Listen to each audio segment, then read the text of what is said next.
Actually এটা খুবই একটা দুর্ভাগ্যজনক ঘটনা যে আমাদের রামপদপাড়া আছে, এটা এডিসি ভিলেজ, যা আমাদের সোনামুড়া থানার অন্তর্গত।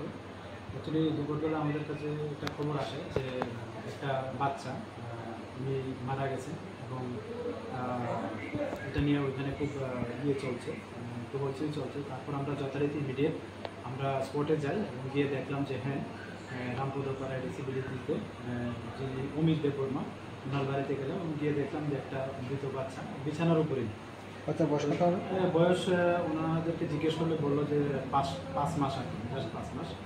তো তারপর আমরা এখানে লোকালকেও জিজ্ঞেস করলাম বাড়ির জন্য, তো উনি এলিগেশন দিচ্ছে যে ওনার স্ত্রী ওনার বাচ্চাকে মেরেছে এবং বালিশ চাপা দিয়ে করেছে। স্ত্রীর নামটা? স্ত্রীর নাম হলো শ্রীমতী সুচিত্রা দেববর্মা। ওনার বয়স 25-30-এর আশেপাশে আর কি। তো যথারীতি আমরা সমস্ত আইনি পদ্ধতি মেনে এটা ষোড়তা রিপোর্ট বানানো হয়েছে এবং যে ডেড বডি আছে ওটাকে আমরা সোনামুড়া যে হসপিটাল মর্গ আছে এখানে শিফট করা হয়েছে। তো আজকে মানে সময়ের সাধারণতার জন্য আমরা আগামীকাল পোস্টমর্টম করবো, আর ওনাকেও ডিটেইন করা হয়েছে। আর এই পারপাসে একটা আমাদের সোনামুড়া থানাতে একটা মামলা নিয়েছি। এই মামলা করেছে? মামলা করেছেন যিনি মারা গেছেন ওনার দাদু সম্পর্কে। নাম কি ছিল? ওনার নাম হলো শ্রী ননী দেববর্মা। তো আমরা দেখছি মানে এটার পেছনে আরও কি। বাচ্চার নাম কি ছিল? বাচ্চাটার নাম হলো আমাদের রিমি দেববর্মা।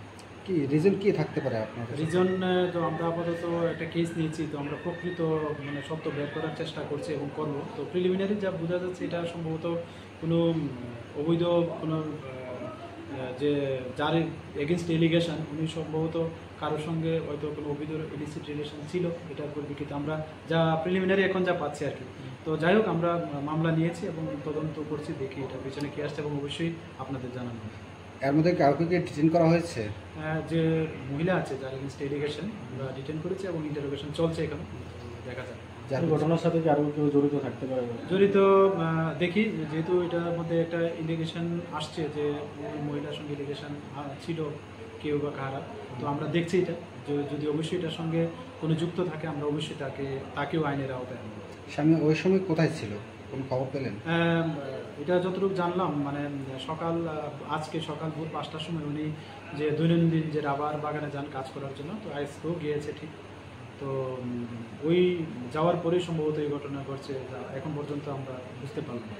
এই ধরনের ঘটনা সমাজের জন্য একটা ন্যাক্কারজনক ঘটনা, সেই বিষয়টা নিয়ে কী বলবো? এটা দৃষ্টান্তমূলক শাস্তির দাবি সকলের তরফ থেকে রাখা হচ্ছে।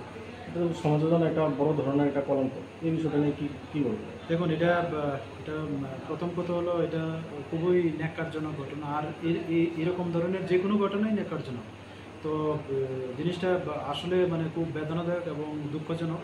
তবে আমরা এজ এ পুলিশ প্রশাসন হিসেবে আমরা মানে এটা আমার দৃঢ় বিশ্বাস যে এটার একটা সঠিক আইনি পদক্ষেপ নেওয়া হবে এবং আইনি পদ্ধতি মেনে যা মানে আমাদের করা দরকার আমরা তা অবশ্যই করব। Thank you. Thank you.